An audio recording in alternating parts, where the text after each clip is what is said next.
কৃতের সুযোগকে কাজে লাগিয়ে মন্দিরের তালা ভেঙে দুঃসাহসিক চুরির ঘটনা ঘটালো চোরের দল। চাঞ্চল্যকর ঘটনাটি ঘটেছে নদিয়ার শান্তিপুরের বাজারে। অভিযোগ, এদিন সকালে ব্যবসায়ীদের নজরে আসে বাজারের কালী মন্দিরের গেটের সবকটি তালা ভাঙা অবস্থায় পড়ে রয়েছে। খবর চাউর হতেই ভিড় জমাতে শুরু করে বাজার কমিটি, মন্দির কমিটির সদস্য সহ স্থানীয়রাও। বাজার কমিটির সদস্যদের অভিযোগ, বাজারের রাত্রিকালীন পাহারে যে দায়িত্বে আছে সেই ঘটনায় জড়িত।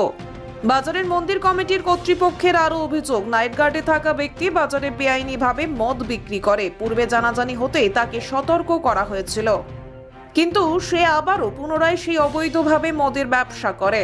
আমাদের ধারণা, রাতে মদ কিনতে এসে বা সেই সুযোগকে কাজে লাগিয়ে এই চুরির ঘটনা ঘটিয়েছে। যদিও নাইট গার্ডে থাকা ব্যক্তি তার বিরুদ্ধে ওঠা সব অভিযোগ অস্বীকার করেন। সামগ্রিক ঘটনা তদন্ত শুরু করেছে স্থানীয় পুলিশ প্রশাসন।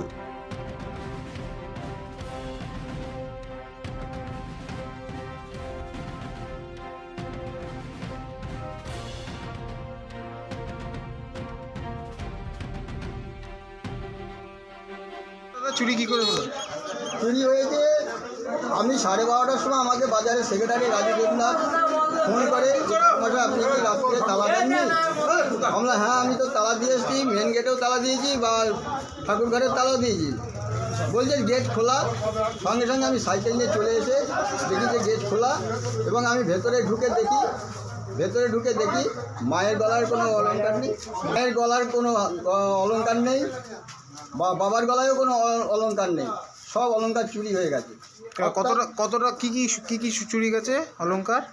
অলংকার গলায় ছিল 4খানা রূপোর রকেট সহ চেন, বড় বড় রকেট সহ চেন, এবং মাথায় ছিল 4খানা টিকলি, কপালে ছিল সোনার টিপ ছিল 2খানা, এবং রূপোর ছিল 5-6খানা। বাবার গলায়ও ছিল 4খানা বড় বড় চেন সহকারে রকেট সহ চেন, এবং কপালে ছিল টিকলি ছিল 4খানা, এবং কপালে সোনার টিপ ছিল 3খানা, এবং রূপোর ছিল কপাল ভর্তি রূপোর ছিল। তা মোটামুটি কত টাকার জিনিস চুরি গেছে? মোটামুটি আনুমানিক 10 থেকে 12 ভরি মতন রূপো, এবং সোনা ছিল 4 থেকে 6 আনা রূপো ছিল।